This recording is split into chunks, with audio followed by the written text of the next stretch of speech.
Welcome to the Personal Lens, where we shall strive to explore the political through the personal. This is Jayanti, your host, and in this podcast, we will delve into the ways our lived experiences intertwine with the broader forces of politics, history, and society. This phrase has shaped feminist movements, social justice struggles, and everyday conversations about power and identity. But how does it affect us? How does it manifest in our lives in Assam, in India, and beyond? Stay with me as we unfold this idea, challenge common assumptions, and explore why the personal is always political.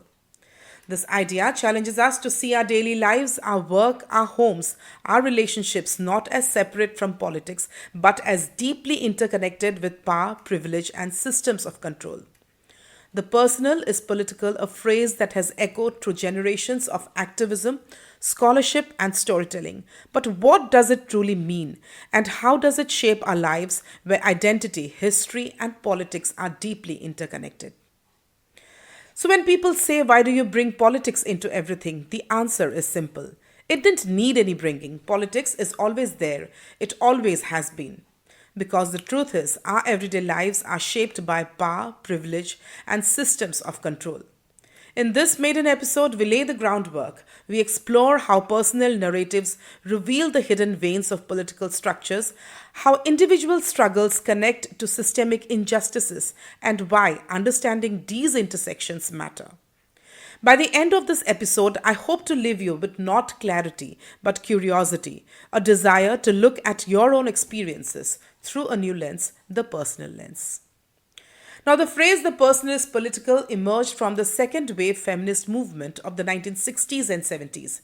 It was popularized by feminist Carol Hanisch in her 1970 essay, where she argued that women's everyday struggles, things like housework, childcare, domestic violence, workplace discrimination, lack of reproductive rights, and even personal relationships weren't just private issues. They were political because they were shaped by systemic inequality.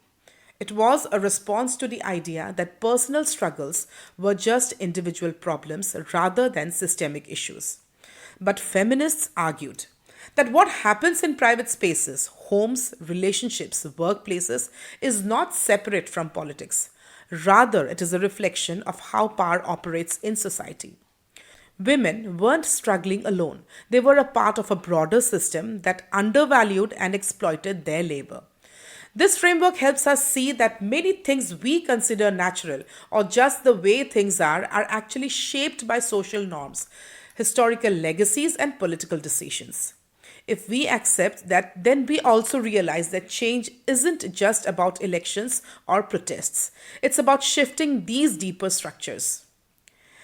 And the idea definitely emerged from essays and discussions within feminist circles, particularly in the US, but its implications resonate worldwide.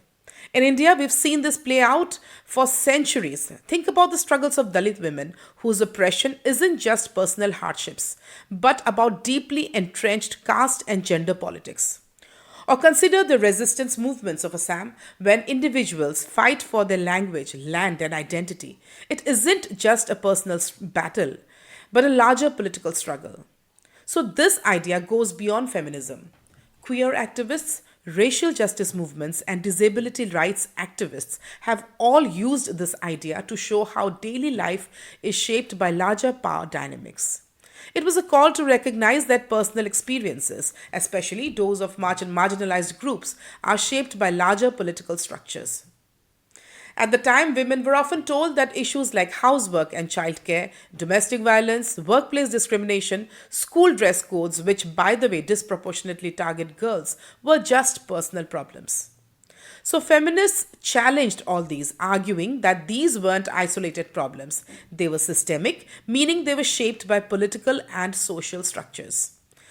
Let's take a simple example: unpaid housework. For decades now, women have done the majority of unpaid labor at home: cooking, cleaning, caregiving, sometimes on top of paid jobs.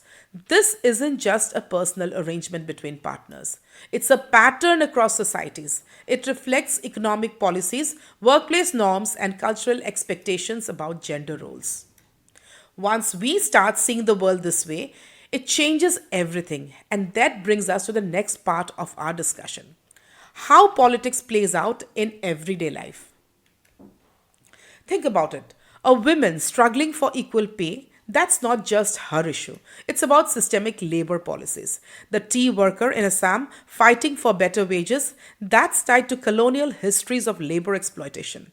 Our lives, our choices, are shaped by forces much larger than us. And for most times, we don't even realize this. And we've all lived these realities. We've seen how policies play out in the most personal ways within families, communities, and individual lives. And I want to be able to tell these stories. Who does the dishes? Who keeps track of family schedules? Even in two income households, women still do the majority of unpaid labor.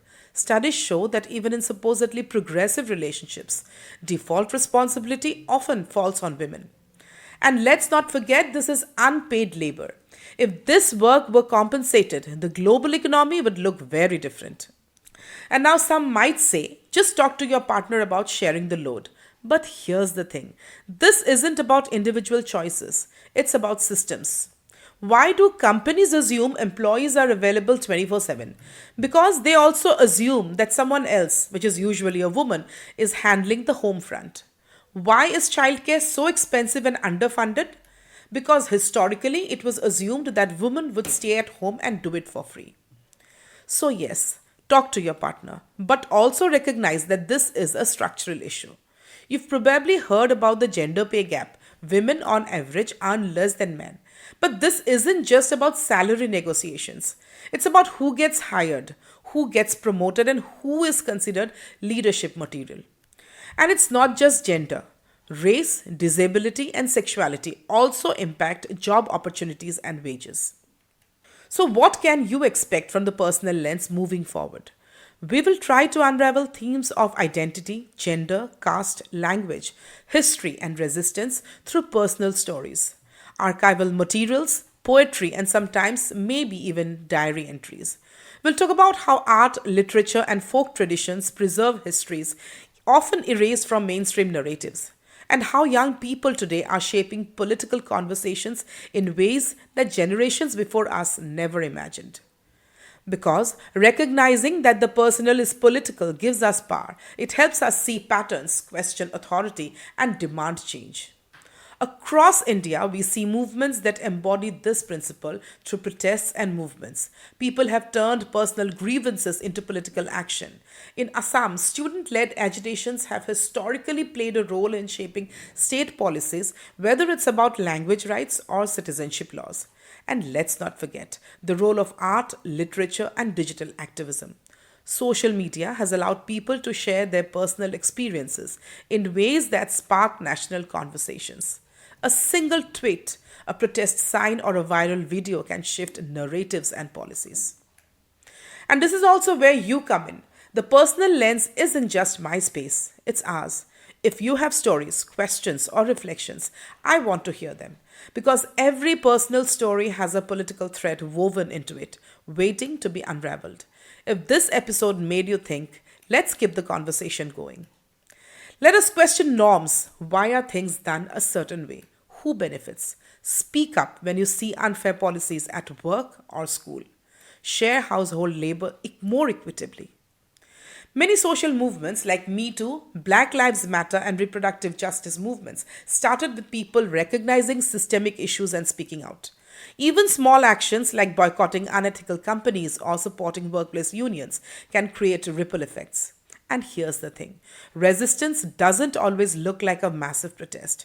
Sometimes it's just refusing to accept things the way they are, like calling out sexist jokes or supporting marginalized communities. It can be how you navigate relationships, workplaces, and daily life. So, as we wrap up our first episode, I leave you with a question. What is that one moment in your life that in hindsight you realize was political? A choice, a struggle, an experience, big or small, that was shaped by forces larger than yourself. Reflect on it. And if you feel like sharing, reach out. Let's build the space together, one story at a time. Let's start conversations that matter. Thank you for tuning into the personal lens. Do not forget to subscribe, share, and join me in this journey of exploring the political through the personal. Until next time, take care. Stay curious, stay critical, stay engaged, and remember your everyday life is political, but most importantly, keep looking through the personal lens.